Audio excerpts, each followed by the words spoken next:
prendre soin de l'autre. Ou le contrôler. La frontière est parfois terriblement floue. C'est une question qui hante de nombreuses personnes prises au piège de relations déroutantes. Dans cet épisode, nous allons tenter de démêler les fils complexes qui séparent l'attention bienveillante de l'emprise toxique.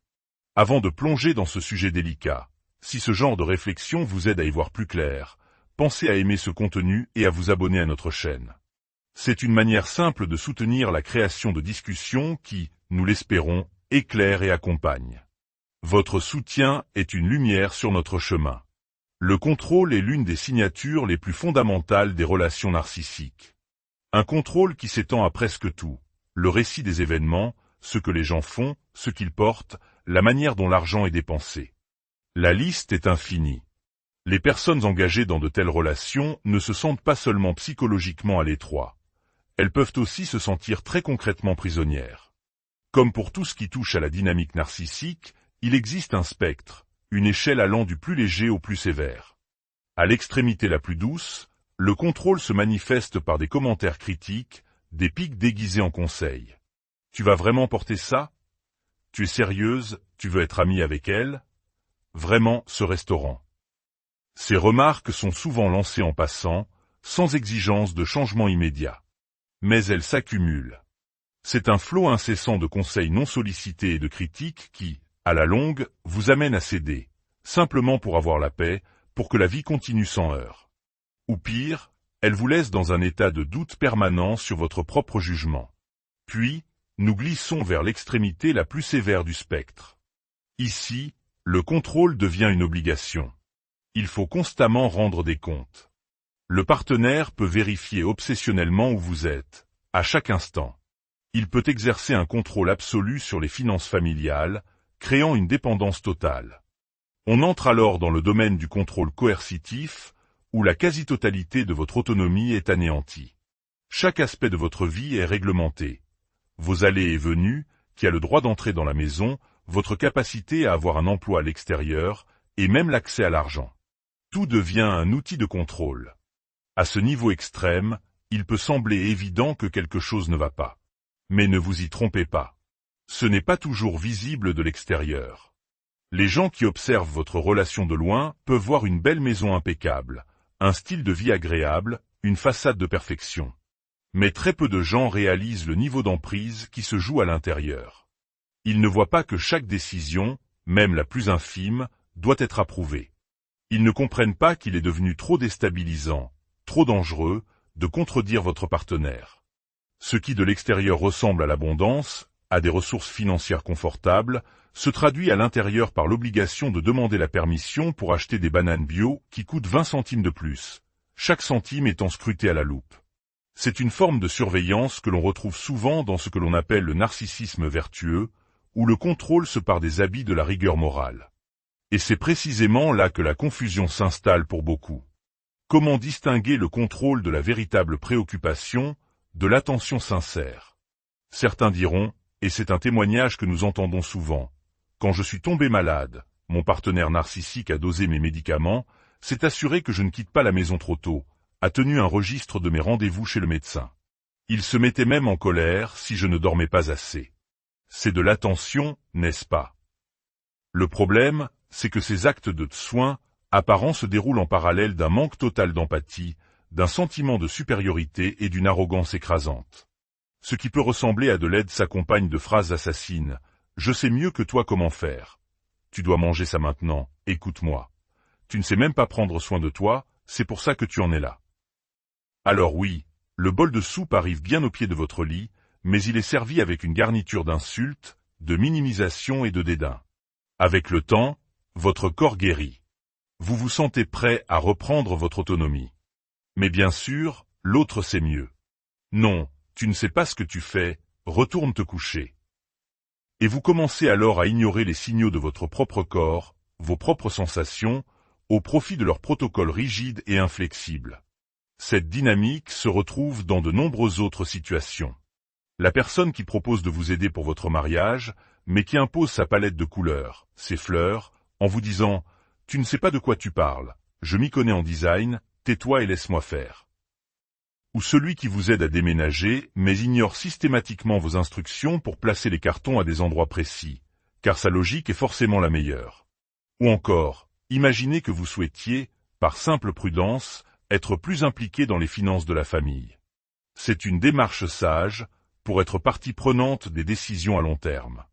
On vous répondra, « Je suis un génie de la finance. L'argent, ça me connaît. Toi, clairement pas. Laisse-moi les chiffres, tu n'y comprendrais rien de toute façon. Reste à ta place, chérie, je gère. » Peut-être avez-vous grandi ainsi, avec un parent omniprésent, qui se mêlait de tout. Un parent avec qui vous avez appris que si vous ne suiviez pas des règles extrêmement rigides, il exploserait de rage ou se replierait dans un silence glacial. Alors, pour survivre, vous avez cédé à leur contrôle obsessionnel.